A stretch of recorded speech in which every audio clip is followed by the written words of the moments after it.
tons and tons of travel. So anyway, I'm almost all done with most of it. So Good. I saw your comment, I think on last week's community call.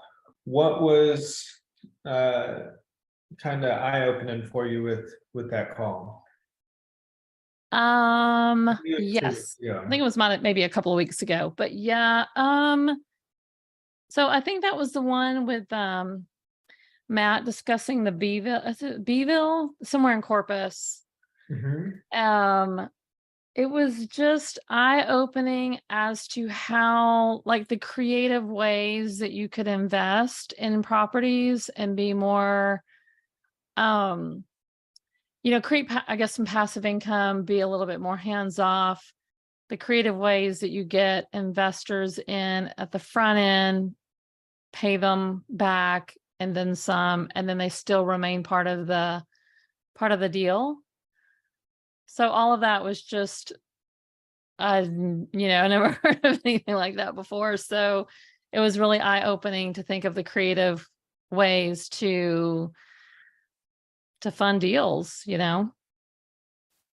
and to look for opportunities to create ways to have passive income. Yeah, that's great. Uh, you'll start to realize this, and this goes for everybody, but you'll start to realize that absolutely nothing with real estate deals is set in stone, and it's all negotiable, and you can put things together in so many different ways. Like there's 9 of us here right now. uh if we found a property and it only required $9,000 cash to close, we could all put in $1,000, structure it with all the proper paperwork, each own 1/9 of it, and do it that way. Or Chris Sweeney, put up all the money, the 9,000. Brian could run the management and get a portion of, let's say sweat equity for it. April, if you found the deal, you could do the same. Maybe Isabel had the connection for the loan. Robert and both Roberts, Robert Squared, are going to run the rehab on it, and not take payment for it, and they could own a portion of the deal. And then, maybe Chris Sweeney, since he put up all the upfront capital, gets paid his money back first, and then after that, we all, get paid evenly or something, right? Mhm. You can do it in so many different, in infinite ways, and so long as all the parties agree and it makes sense to everyone involved, then it works. To me, it just sounds like it would just depend on your own, like, when I was thinking through it, I'm like, well, that would depend on the particular type of exit strategy or long-term gain I would want to have on a property. Like, do I just want to have a property so that I would build an asset that I would own, that I could always liquidate, or that would, versus an exit strategy. I don't even know what the exit strategy actually would be in a deal like that. If you were at the end of the day one of the 30%, like you were in the pie of the 30% owners, right? Like however many investors came forward, that group, like if there were 9 of us that came forward and invested to get to the 600,000 sales price, that all gets paid back. Then you guys own 70% and the 9 of us would own 30%. What's the exit strategy if one of us wants out, or what do you ever get out? Like, that's what I didn't Yeah. understand. Yeah. So again, infinite different solutions to that answer. In the instance that Matt was talking about, or like with syndications that are actual securities, and put together like that, or a fund or something, all of those details are written out in the operating agreements, and all the agreements that are signed from the LPs, limited partners, and the GPs, the general partners. Some funds may have the option for somebody to buy you out if you wanted to get out. Some may not have that option. Even if they do have the option, maybe nobody wants to buy you out. Therefore, you're in there until the time period allotted. But even then, most syndications are raising capital for like 5 years or something, right? However, just because that's their goal, it doesn't mean, on month 60 that you get your money back, right? Mhm. Like in the event someone started a syndication 5 years ago and they were, now in today's market, they're probably not able to sell for what they initially thought they were going to because the market changed, interest rates risen, maybe they can't refinance. So the exit strategy probably has changed for those people.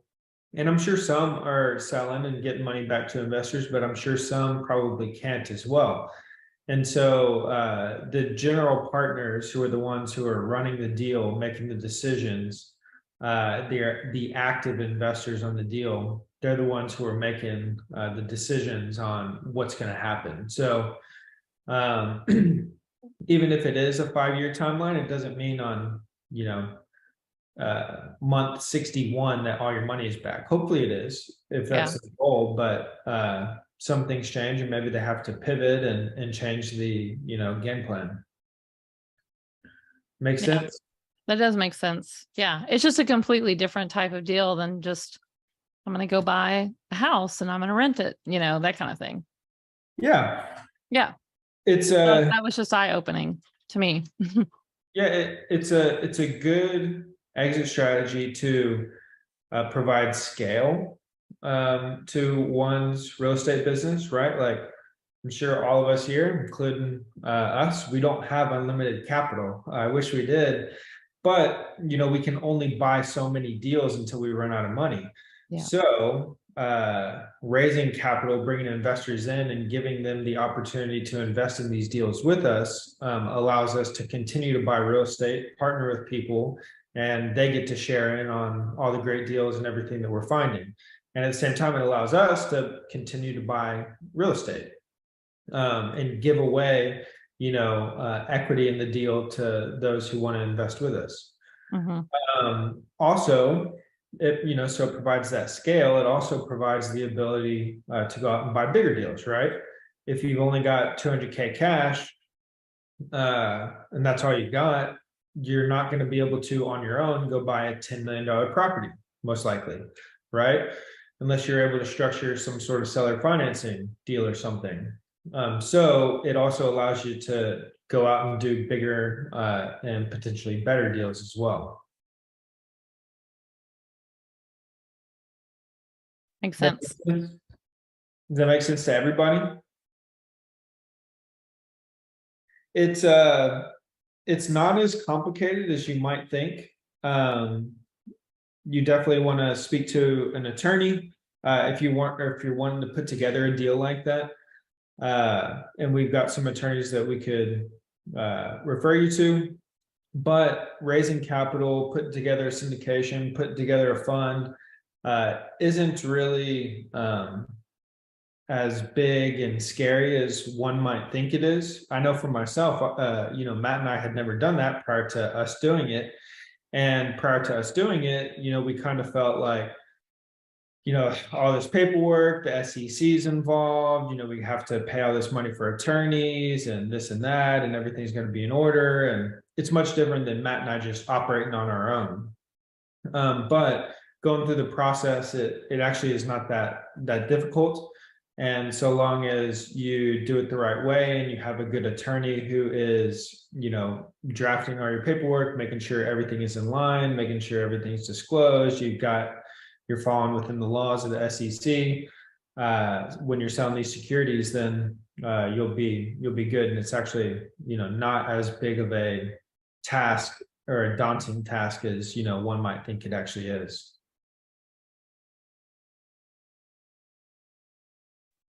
So very cool. All right. Let's see who all we got in here. Robert, David, and I went and viewed. Well, Robert and I, how many units did we view today, Robert? First in Caldwell. That was 26 units, split between, there were 2 duplexes and then kind of like townhomes with 6 of them, and then it was a 16-unit apartment. Okay, and then David and Robert, how many units did we view on that motel in Rockdale? 46, right? 46 units in the motel. Yeah, I don't know if David's here. I'm pretty sure it's 46.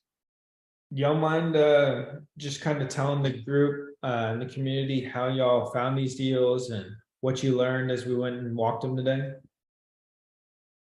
Yeah, for the Caldwell one, I was just calling an agent about another property and just kind of told her that I had a group of investors and about TRE, and we were just looking for these type of properties, and she said, well, I have one in Caldwell.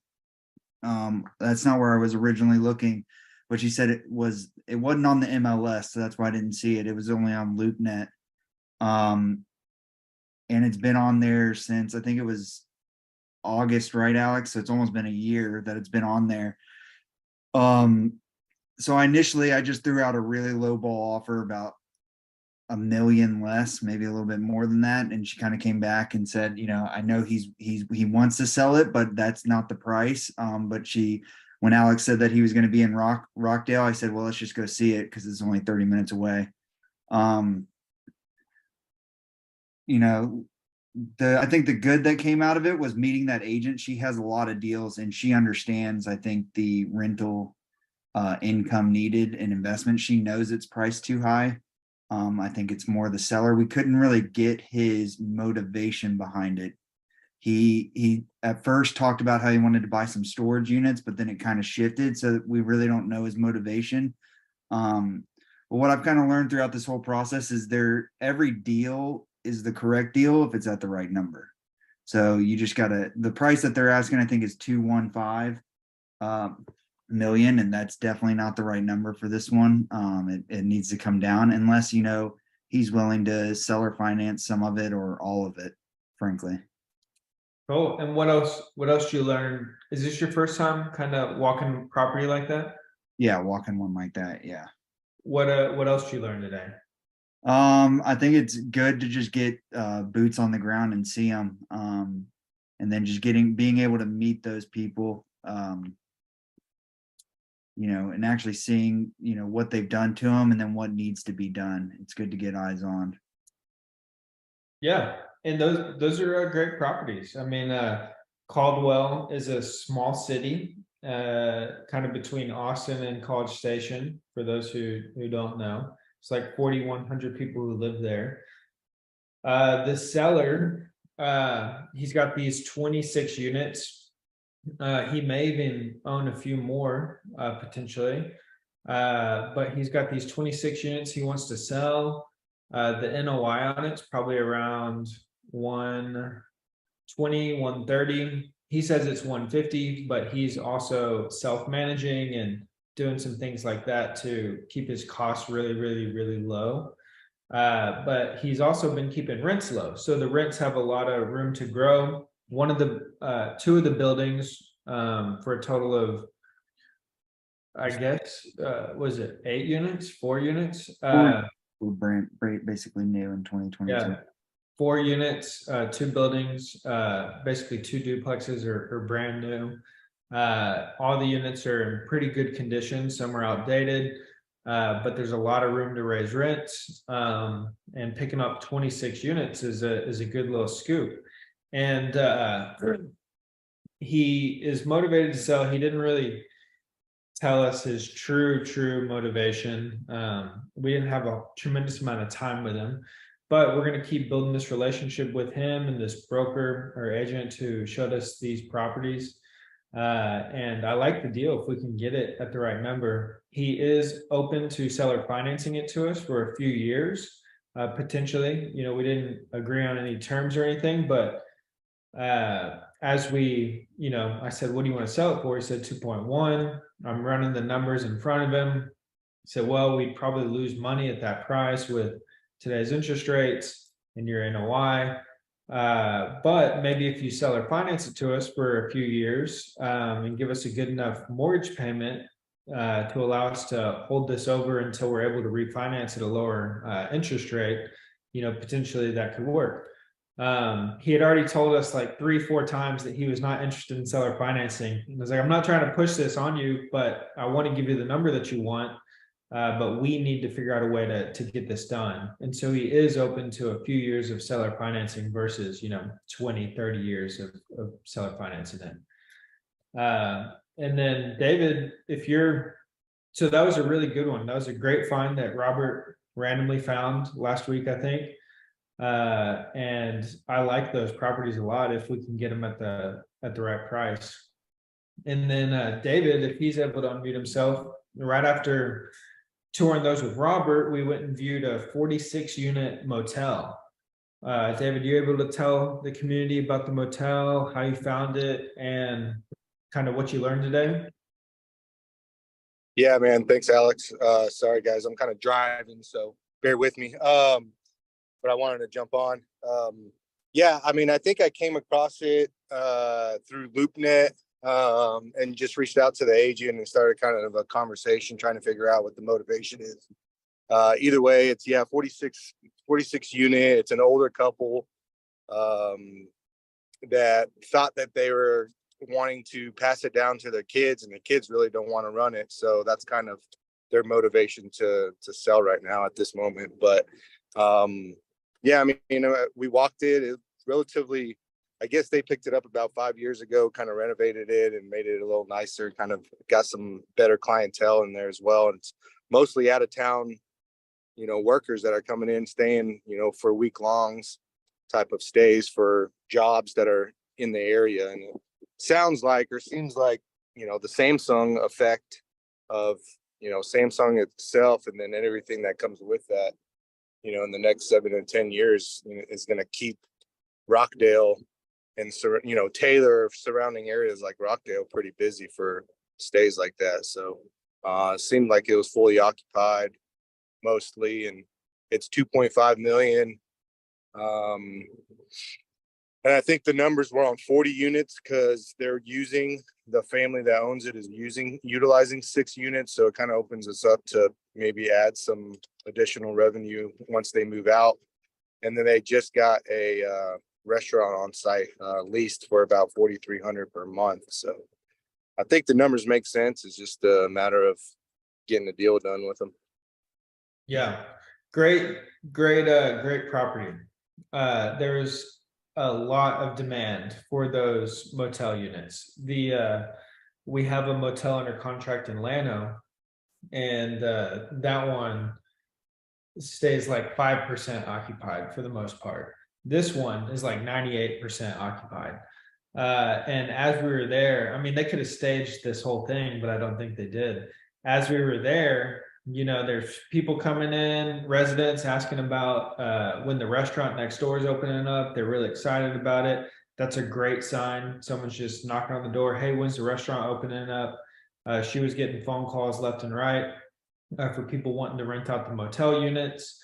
The units are in okay shape. I mean, it's, standard small town motel. But people are staying there for weeks at a time. They stay Monday through Friday. They go home Sunday, Saturday, generally, come back Monday, start all over again. They're paying about $1,100, $1,000 a month, give or take, for the weekly rates. It's bringing in good income. Now with them, they're wanting to sell it 2.5 million, I believe, which might be slightly high.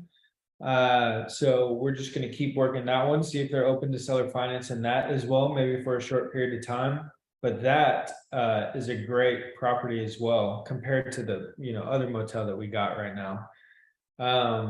So with that one, it's unique, right? Because David, Robert, myself is not going to go live in Rockdale and run this motel.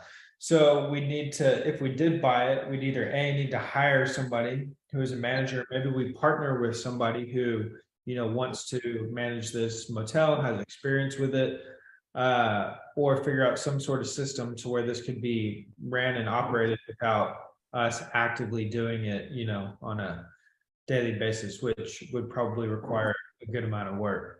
But it's a great deal. Robert and David both went, and we viewed some good properties today. So appreciate you guys. sharing that. Both of these have really great potential of getting done if we can work on, negotiating the terms where they need to be. So wanted to bring them in there so that you guys could, kind of hear from them. If y'all have any questions for them, please ask. Maybe how they found it, where they're looking for other deals like this, anything at all. They're both doing or did a great job, setting these up and working with the brokers and speaking to the sellers. And this is exactly what you should be doing. The more, meetings like this you get, the more properties you view like this, you're going to be owning a ton of real estate, after you do 100, 500 of these.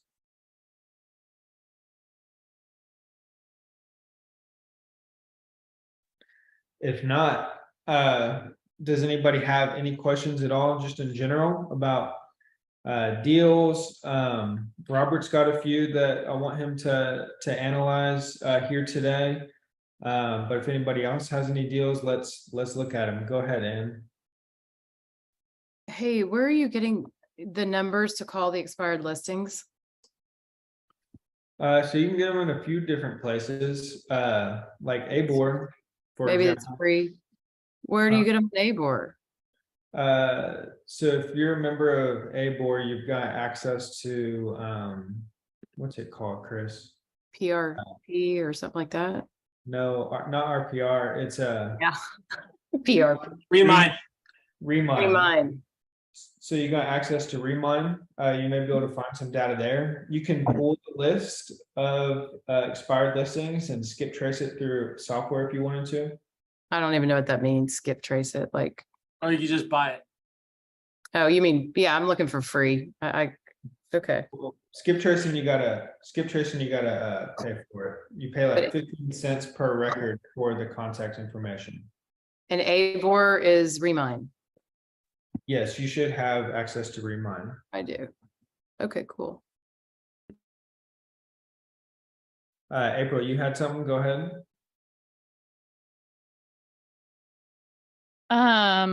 I have a deal that I want help with.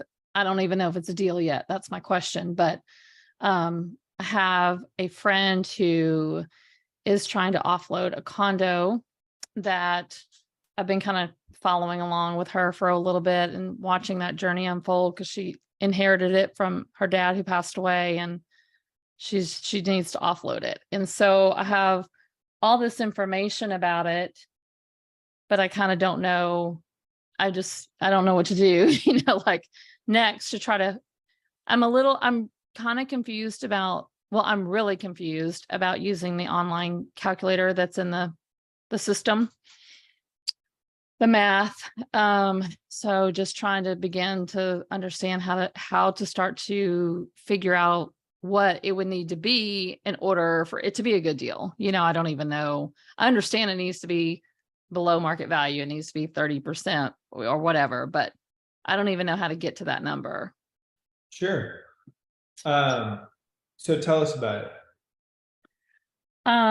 Well, like I said, it's a girlfriend of mine who, her dad passed away a year and a half ago, and she inherited this condo. She inherited a couple of properties. She's already offloaded the other one, but this condo has taken her over a year. He was a hoarder, and it's taken her over a year to just clean out and get to where she can see the floor and do some repairs to it, clean it up, that kind of thing.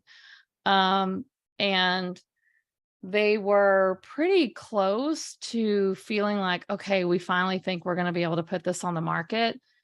And then there was some sort of fire. She had some contractors in there painting and redoing floors. And I don't really know because this just happened like a few days ago. There was a fire at the condo on the back deck, and the deck was destroyed. And because we think contractors left paint outside and it was flammable and 105 degrees in Texas. And so there was a fire, mostly exterior damage.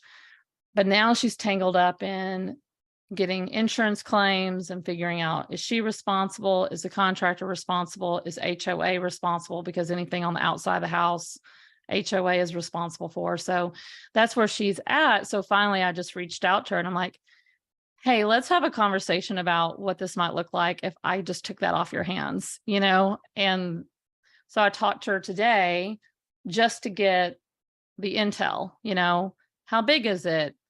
What is the HOA fees? You know, all the stuff you need to know about, you know, how many bedrooms it is and all of that. And I know what her dad, he left, he owed about 40,000 on it, but he also owed about 40,000 in back property taxes. So it's about 80,000 that she's responsible for, plus all the money she's put into it, you know, which I don't know how much that is. I didn't ask her, but she told me she wants to try to, you know, if they were to sell it, they were hoping to get anything above 250.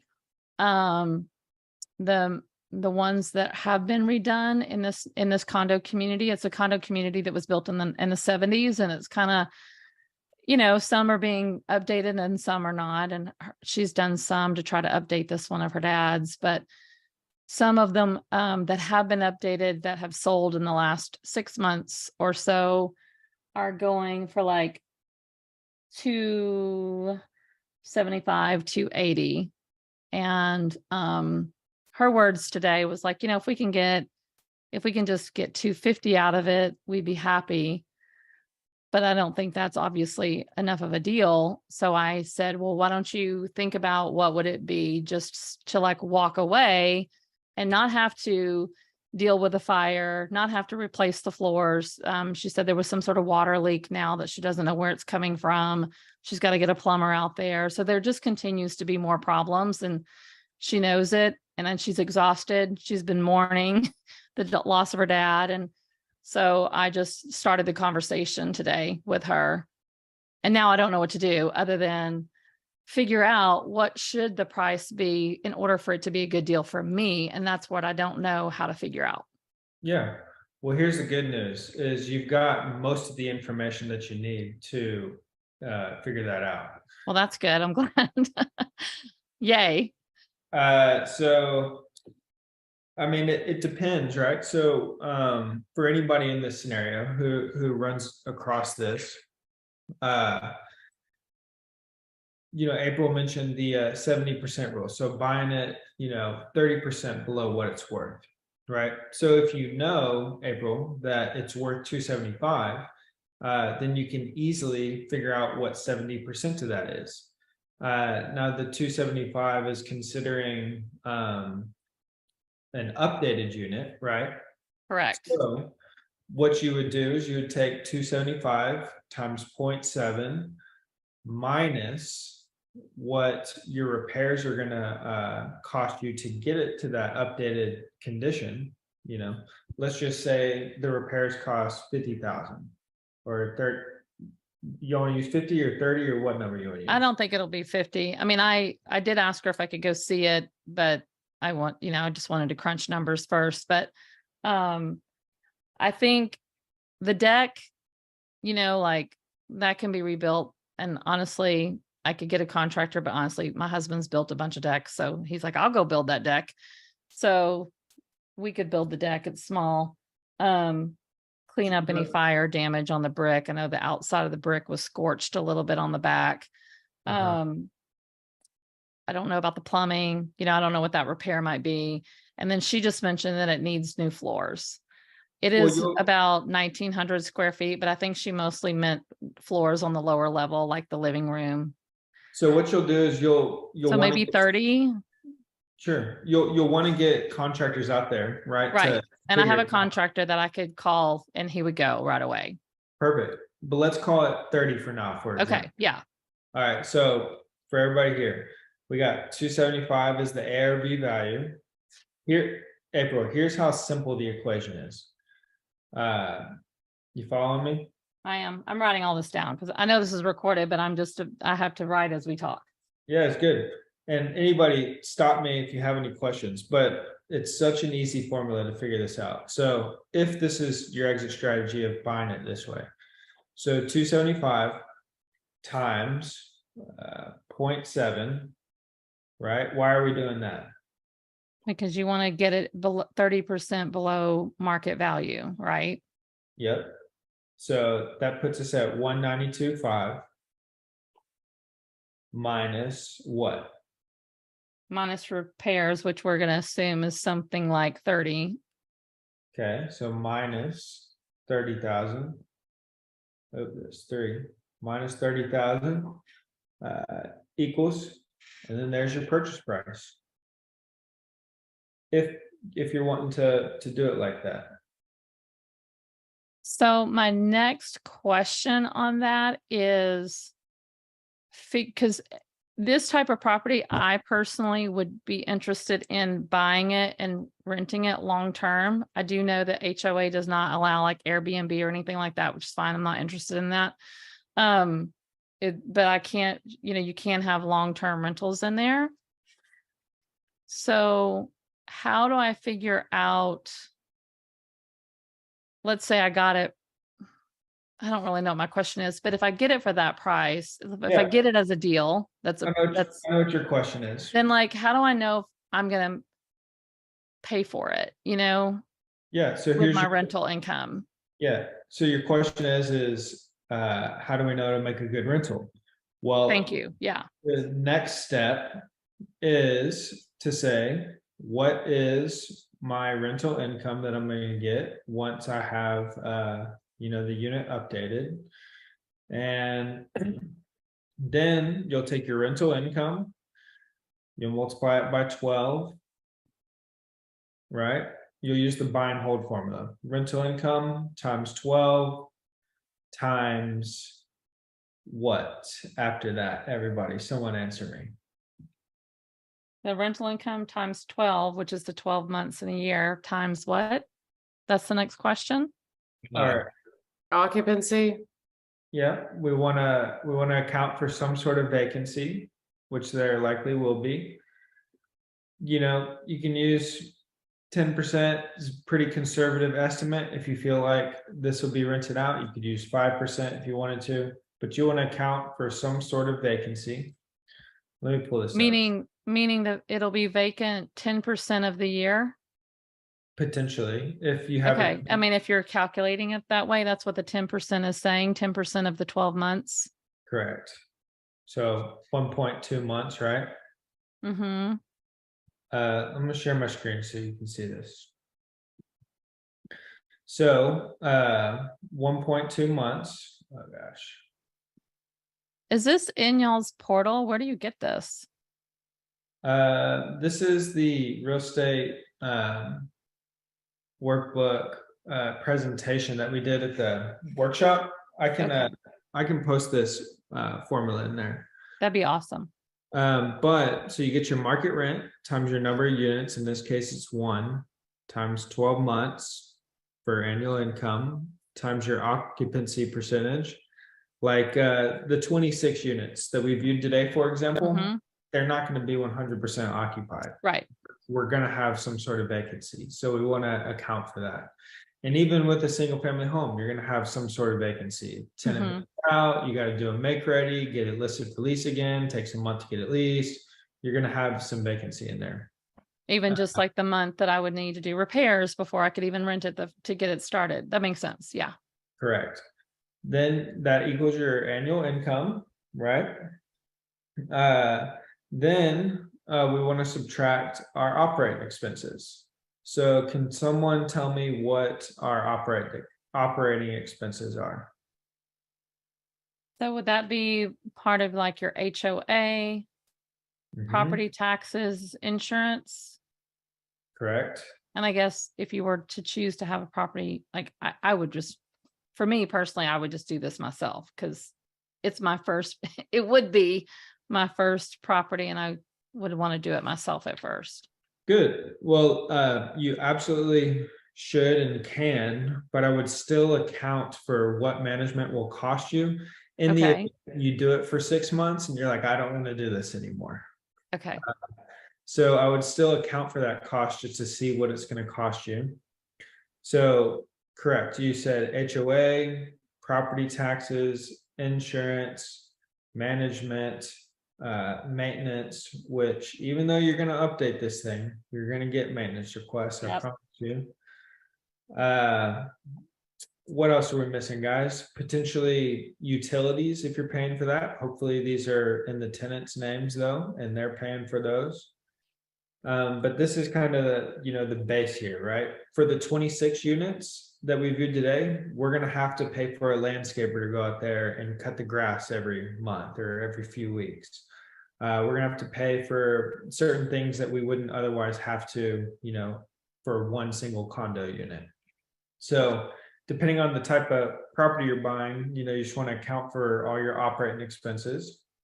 So you get your annual income, which you know how to calculate.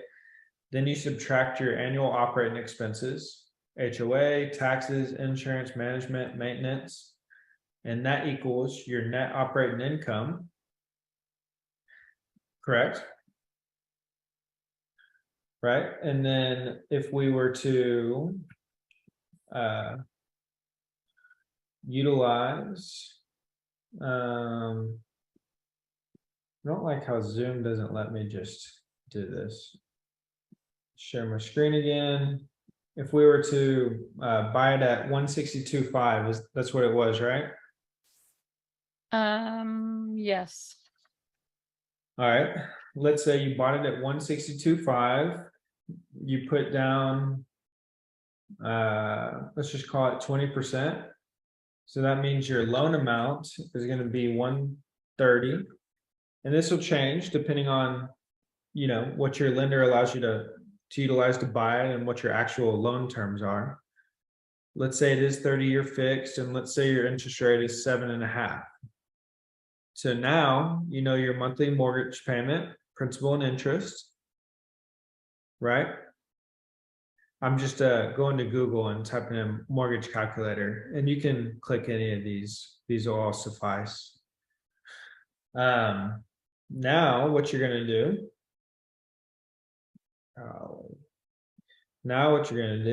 is, so because you got your annual income, then you calculated your operating expenses, subtracted those, that gives you your net operating income. Then you're going to subtract your annual debt service. So 909 times 12 in this scenario, and then subtract that from your NOI, and then what's left over is either your positive or negative cash flow, and that'll tell you if your deal works or not. Okay, that is super helpful. Does that make sense? It does. It does. Yeah. Do you have Okay, then I have one more last question on that then. So I can do the math and figure all that out. The next thing would be what are some like if she's like, okay, we'll sell it for 250, and I'm like, well, that's not going to work, right? Because she just comes back at that. What are some things that I could, how could I begin, like seller financing? I don't really understand how that would benefit me or her. So if that would be an option, I've heard you guys talk about that, but what are some things that I could then come back and say, well, that's not going to work. There's going to be repairs. This is going to be a little bit, we need to come down on that in order for it to be an investable property for me. But would you be open to some creative financing, or is that even reasonable to do on a property like this? Absolutely. My first question to all sellers is, why don't you want to just list it? Like, Okay. we're licensed, we can list it for you. April, you may not be licensed, but there's a bunch of realtors here in this call who probably take care of you for getting them a lead. My first question is why don't you want to just list it? Listing it is where you're probably going to get the most money. Sure. It's where most buyers are going to see it. You are going to have to, do this work to the property. We'll get it listed. We'll have to take photos. We'll have to do showings. It may take X amount of time to get it sold. We may not sell it exactly at the price we think we will. Why don't you want to just list it? And if they would rather just list it, and that is the best route for them, then I really don't try and fight them on the other things. I'm like, great, because it's if that's what they care about, being, Yeah. I want my money now. I want to go ahead and list it. I want to get as much as I possibly can for it. Then that's the best and easiest route for them. Yeah. If And I they- did say that to her today. I'm like, if you guys are going to talk about it, and obviously you will make the most money if you list it, most likely. But that's going to be down the road. You got to do this. You got to fix this fire stuff. You got to do the floors. You still got to figure out where that water is coming from, all those things. Whereas if I could come in next week with, and I don't even know if I can do this, but can I do this? This is but come in with some sort of cash offer, or just take it off your hands. Then you're just like done and get some money out of it, pay yourself back and be relieved. And she's like, yeah, that totally makes sense. So she's just, thinking through that. But if she comes back and the numbers aren't right, and she doesn't want to list it, and she's like, hey, I want to work with you, I want to figure it out, what would be some things I could ask her? Sure. So this kind of how the conversation goes. Okay, you don't want to list it. I understand. I know you don't want to go through with this, that, or the other. First, you want to figure out their true motivation, right? So why do they want to sell? What is the headache for them? Why don't they want to put the work into it? Why don't they just go get a $30,000 loan to do the work and pay, $2,000 in interest over 6 months, or however much it is, and sell it on the market and make an extra, 100 grand? Why not just do that? And then you start to realize, well, maybe she's, got this emotional connection to it. She's still grieving the loss of her father. She doesn't want to deal with it. She's got her kids who are traveling every weekend for soccer. Whatever the reason is, you start to really understand their true motivation behind why they want to sell and what would be the easiest route for them. The more questions you ask about what's ideal for them, right? A lot of times it's not money. A lot of times it is ease, comfort, headache. They want to solve some other problem besides a financial problem. So once you kind of figure that out, then you can say, well, I understand that listing it isn't the best route. I can buy this cash from you. This is the quickest, easiest way to sell a property, no issues, so long as everything is all that we've discussed. I go look at it and, there's no other issues that I don't know about. We have this closed in, 2 to 4 weeks. However, because I'm paying cash, I am an investor. I have to be able to make money on this, and it still needs $30,000 worth of work. Therefore, there's no way I could possibly pay the 250 that you want. I'm going to be somewhere around the 165 or whatever that number was. Then if they say, well, that's way too low, I absolutely can't sell it there. I'm only going to get 80 grand. I got to pay the 40K in back taxes. I got to pay the $40,000 off from the loan. I can't sell my father's property like that. He wouldn't want that to happen. He wanted us to get this or that. Okay, well, I understand. Another route that we could go potentially is maybe we buy this from you via seller financing. I'd be able to potentially pay the number that you want, so long as we can work on the other terms of the deal. So maybe you take over the $40,000 loan, and then you also make payments to her every month with $0 down or something. And you structure it in a way that works with the numbers of the buy and hold formula. Maybe she says, you know what, April, how about you put the 30K into it? You oversee the work and construction of it. We list it on the market and we split the profits between the 80K we owe and whatever we sell it for. I'll split it with you. That could be an option. You could take it in so many different ways, but first and foremost, before you spend too much time making up scenarios in your head about what could potentially be done, I would try and figure out what she wants and how you can solve whatever her true problem is. Okay. which we don't know what that is just yet. Right now, we know she wants to sell for 250, which Right. in that scenario, maybe she doesn't have any problems. And if she doesn't have any problems, then she should just fix the property up, list it, and make as much money as she can. Right? Yep. But I would try and spend some time, and Matt or I, or I'm sure anybody else here would be happy to get on this call with you. Or if you do talk to her on the phone, run through these scenarios with her and kind of figure out what's really going on and how we can solve her problem. Cool. That is really, really helpful. Okay, Does all that make sense? it does. It actually does. Good. Does that make sense to everyone else, or does anybody else here have questions on that, or any insight or thoughts, or? I do. I love your comment, take the pressure off yourself for having to figure out the right offer.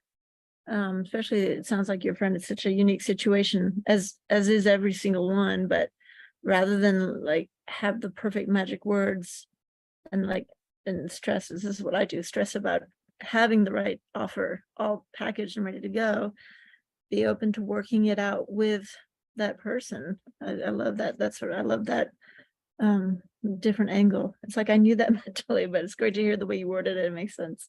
So thank Yeah. you. Good. Okay, cool.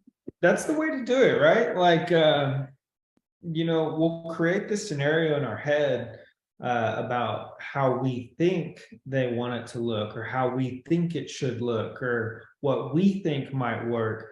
And then we go into these conversations, or we go into structure a deal, and they want something completely different. And then you're lost, right? Then if you came in there with the expectation of the only way I can buy this is 162.5 cash, close in 3 weeks, and they say, I don't want that, then you're kind of lost. But if you're able to have these conversations, and when you're talking to this person, you don't need a contract right then and there, and to Right. get it signed in that moment.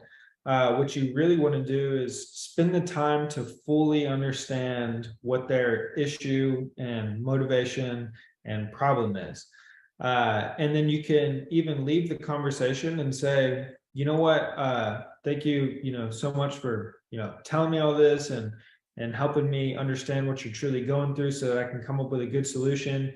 Let me go home, think about this a little bit, come up with a few numbers, and I'll get back to you this evening with a few options of some ways that we can get this done. And you just leave there, call us, and we work through it with you. But the best way to do it is to, work through it with them and ultimately figure out what their true motivation is and what they truly want to happen. That way you can try and give that to them, and also structure it in a way where you get what you want. Because going in there with the idea, and everybody should understand this, whether we're real estate agents, wholesalers, flippers, investors, buy and hold investors, the moment we go into these conversations with, it needs to look this way, I need it at this price, it has to go this route, is the moment that you're shutting the door on 95% of all the other opportunities that are there, because you're only focused on this, one single exit strategy that looks this exact way. But when you go in with an open mind and you're flexible, and all you're really doing is having a conversation, asking questions, spending time to try and understand this person and what they're going through, is the moment that you're also going to separate yourself from everybody else. Because the listing agent is going to your friend April, and they're telling her she has to list her house on the market. It's the only way to sell it. She needs to list it on the market. That's what she does. That's how people sell houses. She's going to pay 6% realtor commission. She's going to pay for this. She's got to do this. She's got to do this. That's what they're telling her. The wholesaler who figured out she has a fire damaged property, she's going through probate, is going to her and telling her, I will only buy, you're not going to be able to list this on the market. It needs too much work. I'll buy it from you for 162.5. Cash offer, close in 2 weeks. Me or one of my investors will do it. They're going to get it under contract, ship it out to everyone for 175. And they're only offering her that one option. And so if you're going in there and you're able to just understand and then provide solutions around their true motivation and their true problem is the moment you're also going to separate yourself from everybody else who has spent really zero time really trying to provide a solution to their true problem, given that it falls outside of the one solution they went there to provide. Does that make sense? Mhm.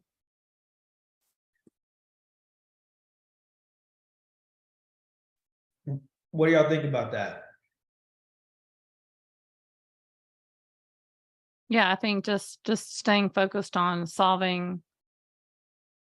trying to solve their problem, her problem, which is whatever it is. I mean, I think her biggest problem, because I've been listening to her talk about it for a year, is just it's been a drag, and she's just exhausted, and she was so hopeful that she was going to list this thing, this week, and then this fire happens, and she just feels like she's been thrown back, and she just I feel, that's what I asked her to think about today. It was like, well, what would be the best solution for you?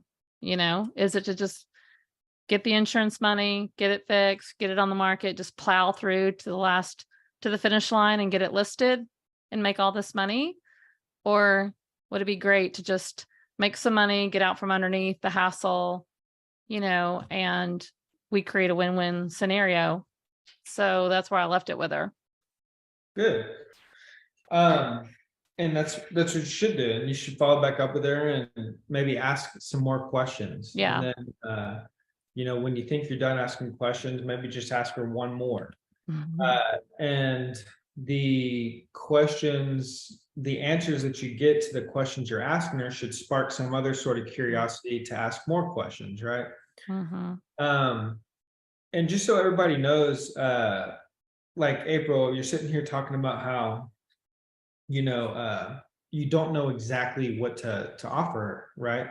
And the Right. reason being is because, maybe you haven't fully pulled out of her what she truly wants yet. So it's really Yeah. just a guessing game. Right. But when Matt and I, or anybody who's experienced out there, is going into these situations, we don't know what we're going to offer them either, right? It's our job to go there and figure out what we can offer based on what they say they want and where everything's at. So it's okay that you don't know what to do just yet, Okay. or if you don't know what the problem is, or what their true motivation is, you're not going to know what to offer, right? But the moment that you fully understand, all right, here's their problem, here's the motivation, here's what they want, here are the numbers, then you can take all those pieces and start putting things together. Yeah, Does that make makes sense? a lot of sense. Yeah. But we never go into, like today with Robert and David. I almost kind of don't like going in there with too much information, because it kind of it kind of leads me to thinking I want to make it happen this way. But like today, going into the portfolio, viewing it with Robert this morning, I didn't know anything about this portfolio till I showed up and met Robert there, and we started talking to these people. And then what that allows is a lot of the questions and stuff to come kind of naturally, and really trying to pull things out of them in the moment, versus going in there with some sort of preconceived notion of how I think it should look. And you should always do your research. Like, should know population of Caldwell, Texas, should know what the going rents are, should know what single family homes are selling in that area versus the price we're getting per unit here, what are duplexes selling for. Like, we should know all this information and be very familiar with the market and the conditions and what we can do with the property. But going into the conversations with these sellers or brokers or agents, it's really a in the moment problem solving solution. Make sense? All right. Well, seems like everybody stayed for that entire conversation. So hopefully that was valuable to you guys. Speak up if it wasn't, or I'd love to. I feel like this is a problem that a lot of people struggle with. So I'd love to hear from more members in the community around kind of everything we just talked through, you know, with April regarding this deal and maybe what you're struggling with. That way we can kind of, you know, break through some of that and go have, you know, more conversations and solve some more problems.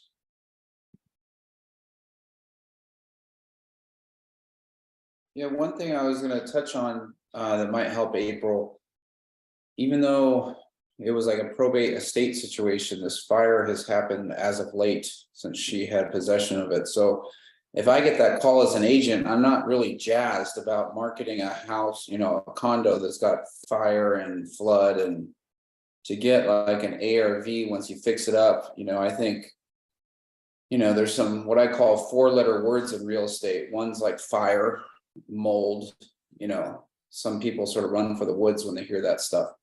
And then like Alex said, I think that was really key, is that the analysis paralysis can kick in when we don't really know what's going to happen. And it's sort of better, like he said, just to ask a lot of questions, because usually I run deals every day.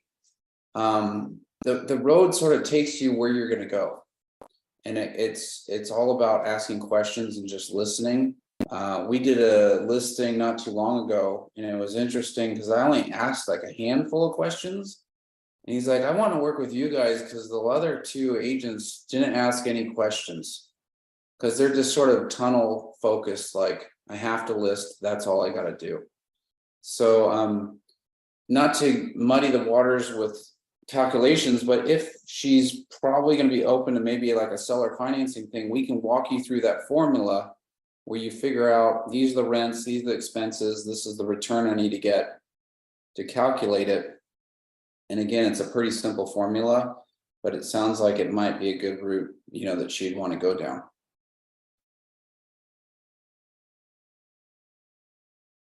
Sorry, I realized I was muted. Yeah, there's just been like little tidbits of information that she has shared with me just, you know, before she knew I was even interested in this property, that I do know that at first there was a little bit of money left in her dad's estate that was covering, you know, some of these early expenses, which was basically clearing out all of his junk and trying to get the house clean and getting it to where they could even do repairs. But now her and her husband are dipping into their purse that's now coming out of their pocket. You know, the mortgage, there's still a mortgage on this, you know, so she's still paying a monthly mortgage. That's coming out of their pockets. Like the dad money has run out and now it's all 100% coming out of their pocket. And so I don't know how much that's added up to, but I didn't ask that. And I don't know if that's, you know, cool to ask that, but I do know that it's starting to be a pinch to them, that, you know, that's where they're at with this property, and that it's just taken so long. I mean, her dad died 1.5 years ago.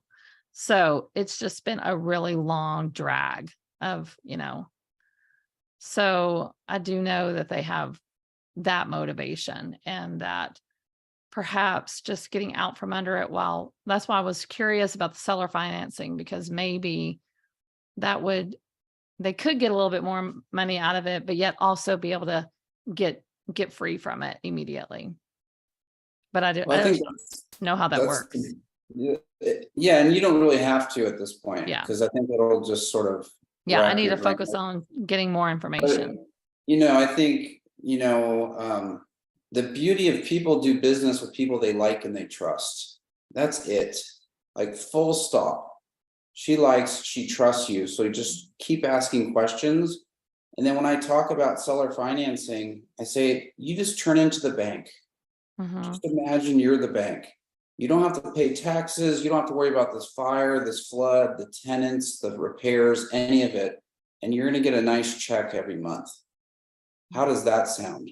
And it's sort of just keep it really basic, very surface, 30,000 foot level. And it's going to cater to their needs, because yeah, it's been a financial pain, emotional pain, stuff like that. And then you can come back here in a week. We can crunch numbers on rents, Okay. you know, what terms she's talking about, cash on cash return, and then just take things step by step. Okay, that's helpful.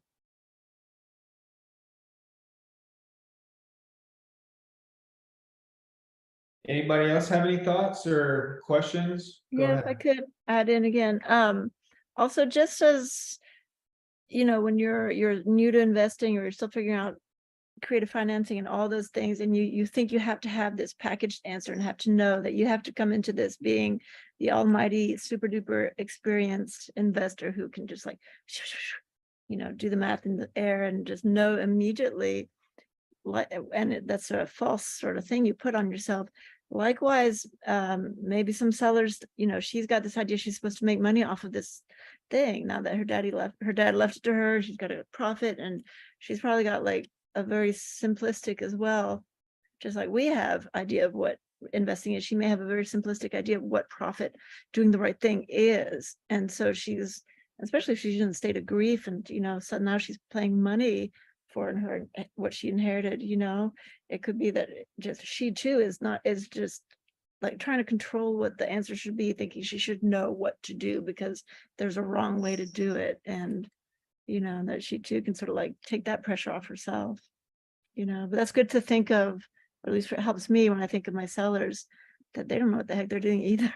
You know? Or, you know, and like that you remove that thing of, you know, you're preying on people's ignorance. So it's not at all true. You're combining your ignorances together with an honest like desire what is the best outcome for both of us, kind of thing. So I've screwed up so many deals by not doing that. Like, but thankfully there's tons of properties out there. Yeah, there's plenty more. Yep. Velma and Timberly, any thoughts, questions? Yeah, that was really helpful walking through that, because I've actually been thinking about long-term rentals myself. So just walking through, thinking about how is it going to be a good, just walking through that again was helpful. You said, what was the last part? Oh, because I've been thinking about investing in long-term rentals again. So just walking through the example again on whether or not it was going to be a good investment was just good practice again. Yeah, good. Yeah. Timberly? Yes, I have a question non-related to that. For the offers, so I have a lot of offers that like we're kind of working on this and that, and then like they're stuck on the price, and it's kind of like in that waiting game of seeing if they come back. So is there anything that y'all do? Like, do y'all reach out and be like, hey, where are you at? Like, what does that look like? Because again, like I'm not desperate, but like I told you, you know, I'd buy it, but at this price, kind of waiting for you to come back. So what do you say in that? Ask me the question one more time. So like, for example, what's his face? The Blum condo thing in Austin, you know, say crickets go by for like a week. Do I reach out? Do I wait 2 weeks? What do I say if I haven't heard anything? Yeah, I reach out in a week, however long, stay in constant contact with your follow-up, and I would just say, hey Timberly, what's new? You know, we're serious, we can get this done. Any other, you know, new news, any more feedback from the sellers, where are we at? You know, anything change? Can we still get a deal done? You know, we're serious here. Just checking back in and see what he says. Versus, you know, like saying something like that is much different than like, you're not going to seem desperate saying that, right? You're going to seem like a professional. Right. Your goal is to I was telling Matt and Robert this the other day. I've got actually, David, I don't know if I'm still in here, Jackson. Jackson is a agent on a commercial team at Keller Williams, and the reason I know Jackson is because David was looking at a 16-unit portfolio in Lampasas. We looked at it here on the community call. I found Jackson's information from the flyer. I called Jackson live here on the call, and ever since I made that phone call to him 2.5, 3 months ago, he calls me 3 times, give or take, every single week. without fail. He calls me, Monday morning, 8 a.m. every week, checking in. He calls me Wednesday to provide me some more info. If we're discussing a deal, he'll call me back 2 or 3 more times later in the week. And nothing about, I would love to hire him, man. Nothing about him calling me that many times, checking in on things, makes me feel like he's desperate. Now, I know that his sellers might be desperate and his sellers might want to sell, but they're not desperate enough to sell at the price that we want to get it at. But I've got absolutely nothing but great things to say about Jackson. Just the fact alone that he calls me 2 to 3 times every week shows me that this is somebody that I'd like to do business with, because he follows up without fail every single week. He's very professional. I always tell him things he does not want to hear. I never tell him, yeah, I'd love to pay that price. I always tell him we want to pay like, 40, 50% less than what they're trying to sell it at. But he always calls me back. He's always very professional. He always is trying to find me something else. He always is, checking back in to see if we can make something work. He's always trying to provide me with some new piece of information. And so, doing that with these brokers is what, or sellers, whoever you're dealing with, is what you should do. And you don't seem desperate. You seem like a professional, and real, real investors, real brokers, the people who are really doing business out there will respect that versus, viewing you as desperate. Does that make sense? Mhm. Yeah. Thank you. Yeah, Timberly, I'm shocked by the deals that we've put together. Like we'll make offers, proof of funds, the whole 9 yards. Mhm. And then check in. And then we check in and they're like, oh yeah, I forgot about you guys. Like, how do you forget about someone that like actually gets you an offer? You don't have like a folder. I mean, I don't have a super sophisticated system if an offer hasn't gone out. But I mean, if any email services, you can star that email in Gmail. And so often I will just scroll through pages and go through all the stars and follow up with those people. And it can be as simple as like Alex said, but I also like to get to know them a little bit. So we have like a 7-figure buyer for, in town here. He just went and he likes Grant Cardone. He knows that Alex and Matt know Grant Cardone. So I followed up with him today. It was like, how was Grant's event? What can I do to be of help for you here in Austin? So I like to do like warm personal follow-ups. So where you're like sort of building that relationship. And so the end of the text stream, he was, I was like, enjoy the weather in California. We're at 102 today. And we have this nice banter and rapport going. But yeah, I mean, there's no anyone that shames you on follow-ups a bozo. Personally, that's my opinion. Because if you don't follow up, 90% of your business doesn't happen. I swear to it. I mean, I've got those deals over 20 years where I called once or met someone once and they're like, sign me up, let's go. But you can count those on like 2 hands tops. So Okay.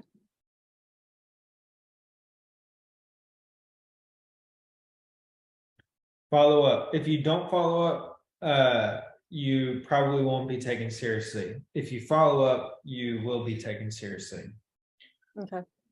Yeah. The ones that don't respond, I always follow up, but I guess I didn't know what the follow-up should be after like having, weeks of conversation, and then it kind of goes dead because then we didn't get to a deal. But then, maybe a couple more weeks go by and we're not communicating like what I should be checking in about. And so that makes sense. Yeah. Cool. Yeah, and I mean, like, don't overthink it. Yeah.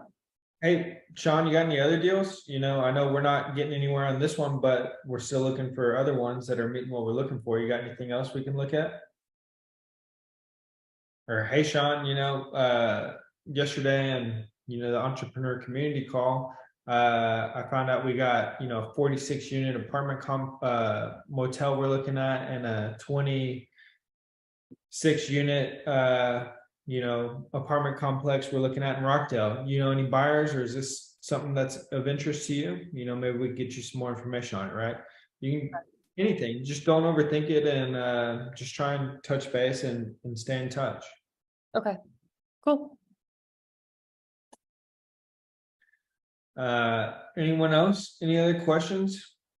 Does anybody have any deals that y'all wanted to look at and analyze today? I have a lead on a deal here in Corpus. What you got? I can share my screen if you want it. Yeah, see if you have the ability. If not, I'll Oh, figure okay, out. here. Hold on, let me try this. It says only host can share in this meeting. All right, let me see what I gotta do. Go ahead, start telling us about it though. Yeah, I got this this lead from one of my clients with my full-time job. They told me about this guy that's trying to sell his house, and it just needs a lot of work. He bought it. He actually moved from Austin to Corpus a few years ago, bought it cash, and he's looking at getting out of the deal. Sounds like he has some debt he needs to take care of. So there's two properties. He lives on one house next door, and then there's another property on the right-hand side that he's looking at offloading and then possibly selling the house that he's living in to move somewhere else in town. But needs a ton of work. They're asking 89,000, and I kind of got them towards. I didn't even give them the number, but I told them we would probably be around 40,000. And if I show you I can show you the house if it lets me, but no. Tell me the address, and I can't figure this out, but I will share my screen. It's 2321 David Street. Corpus? Yes, Corpus. All right, and so what are you thinking with this one? Well, I mean, I'm thinking about doing another buy and hold or flipping it somehow, wholesaling it. We could wholesale it probably to an investor if we don't want to put the money into it. I was looking at market rents. What highway is this? What do they call it? This is Crosstown Expressway. Crosstown Expressway. Highway 281, I think is what it's called. So it's not the greatest neighborhood. It does have a nice house across the street, as you see there. But it's not like once you start going back, it's a little bit. It's not the greatest neighborhood. So if you go down the street over here on the right hand side, you're going to see a little house right there. That's also part of this property that they're selling.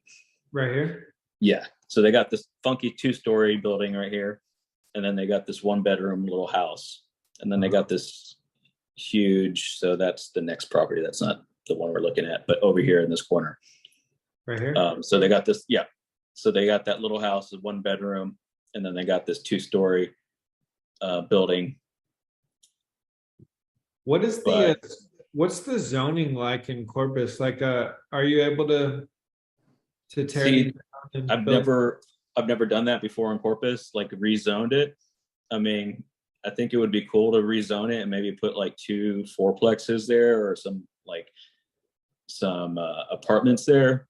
I thought about doing an Airbnb. I have an Airbnb down the street, but it's on the other side of that highway.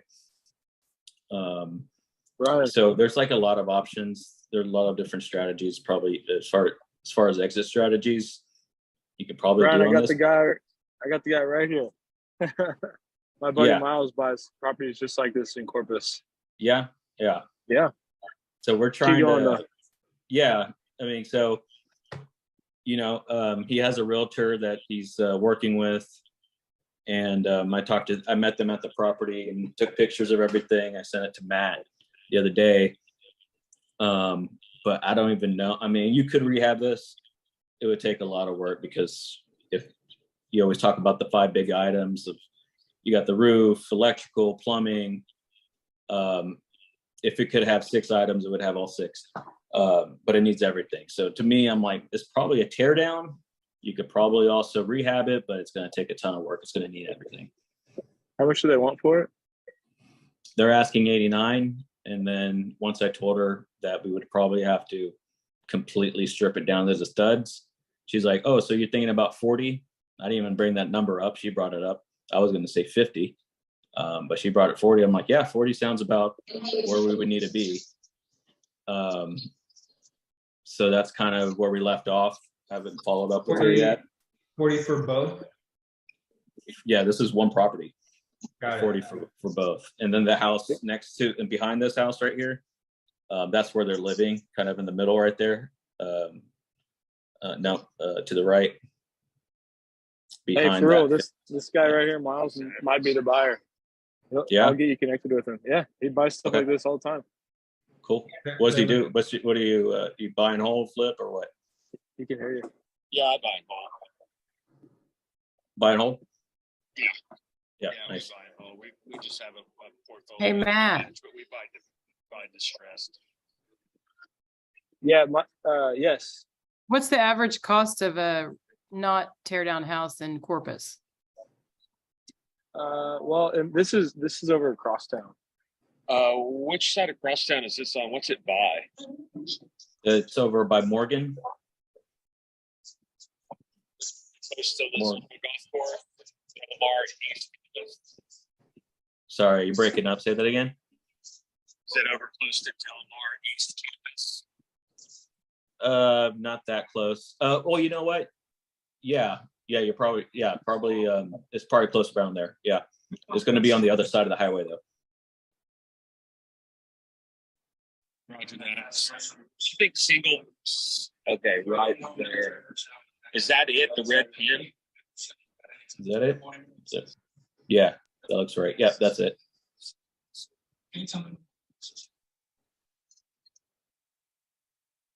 Delmar East Campus. Yeah, if you go by Baldwin right there at the bottom Baldwin, you go down Baldwin, you're gonna have by Delmar right there, right? I think that's where. Yep, right there. Yeah, so it's right there next to the campus, across the street.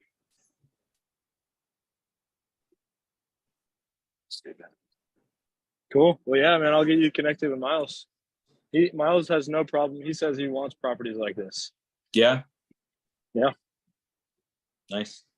Okay. Yeah, send me his info and maybe we can figure out a way if we can get it under contract. Yeah. Absolutely. Brian, what do you? Come on, baby. Brian, What was that? What do you need help with on it right now? I mean, nothing right now. I'm trying to just waiting to see where they're at. I mean, we could make a phone call to follow up. We haven't talked since she kind of said maybe 40,000. Whoever gets that property is going to get the next property next to it on David Street. That dude is a trip. He's like so hardcore. And then he's like, yeah, like that cartoon. But yeah, so yeah, I mean, we could follow up with the real estate agent, or we're just kind of waiting right now to see, because they might list it. If they list it, they're going to list it for 89, or they're going to take investor offers. Yeah, let's follow up. I don't know how you're talking to the agent, but maybe text or email. Let's follow up in like a group text or email together and see if we schedule a call and get on a call with them. Yeah, I'll copy you guys on a text with the agent, and we can follow up. Cool. Good work. Thanks. Anybody else have anything y'all wanted to look at today?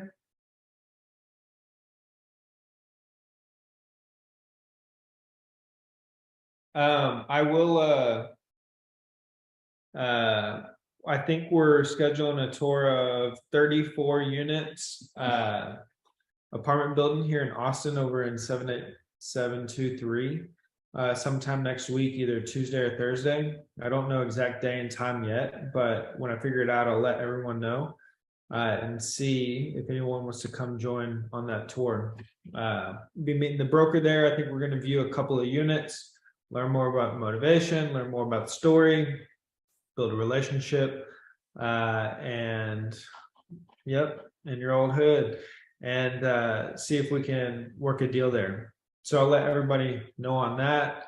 And then, David, Robert, and others are pretty active in the community in terms of like bringing deals, finding deals. And so, let's see if we can get some more community members to join us. We toured 2 great properties today. So more of these, the better. I think these 2 could work out if we're able to, work the terms, but they're both 2 really good properties. But other than that, we'll see you next week. We're always available. April, let us know how it goes after you talk to them. Isabel, let us know how it's going with your deal. Go ahead, Ann. Hey, so after this thing, whenever you schedule it, could we run by I mean, is it in the neighborhood of your mobile home park? No, it's not, but we can we can go view the mobile home park. Maybe not that day, depending on when it is and what's going on. Yeah, But we own it, so we can go view it whenever we want. good. I want to, but it might have to be like late August. Okay. Just stuff. It'll be there. So we can go view it then. What we should do too is go view a mobile home park that we don't own and see about buying that one. So That'd be somebody find us a mobile home park that we can all go tour, go check out, run the numbers on, and maybe all buy together. Where are those usually? On LoopNet again? You can look on LoopNet, you can look on MLS potentially. You can go to Google and just type in mobile home park, find them, and maybe contact the owners or the management company, see if somebody wants to sell. They don't have to be listed. But you think MLS actually has parks, like more than one mobile home? ABOR, Properties? HAR, Sabor, they don't have they have parks listed on there. They're not typically great deals necessarily, but they're there.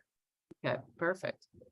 And a lot of those are just driving, like Robert was driving today and just taking pictures and just seeing those parks not on the internet. But those are the best ones to go meet the owners. Yeah. And it's just a follow-up game. Perfect. All right, everyone. Thank y'all so much. Reach out if you need anything, and let's keep getting after it. Is this Aaron Boyer, Robert? Is AB? Yes, it is. Aaron, welcome. What's up? Not much, man. Glad to see you here. You ready? Dude, Robert's been getting after it. I'll save my question. I just was curious to Robert's approach, how he's finding these deals. I'm just trying to feed off what everybody's doing. So I was real curious as to how he's been coming across his deals. Robert? Yeah, happy to let you know, Aaron. Just call on people or other agents for deals that are listed on the MLS. And she actually just brought up that she had this other one that's been sitting on the market since August. That was really interesting. So, but just calling agents and asking them if they have any investment opportunities. Yep. And like Matt was just talking about, on our way from Caldwell to Rockdale today, what are you giggling at, Robert?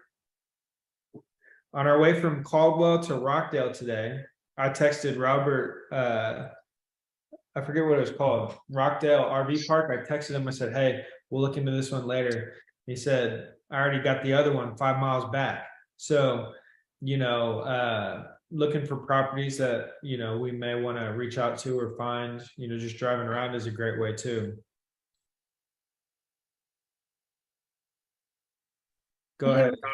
I have this weird thing for off-market properties, but it's kind of like forward moving. Every day I scan the MLS or whatever, Zillow, and I have types of houses that I really like and I want as rental houses, different eras, different whatever. And I just go around and anything that's been on the market more than a week, I'll put, I'll save it, and then I check back in a month, 2 months, 3 months. And, I go to my saved houses and a lot of times they'll just be, oh, no, they're off market. They never actually sold. So that's kind of the cheaper way of getting off market listings. That's a great way too. What other questions you got, Aaron? That's it for now. Just listening to everybody that's been doing this stuff and trying to get ideas. So let's go, dude. Take that one idea and put it into action. Let's go tour property this in the next 2 weeks. Let's do it. All right. Thank you again, everyone. All right, we'll see everybody later.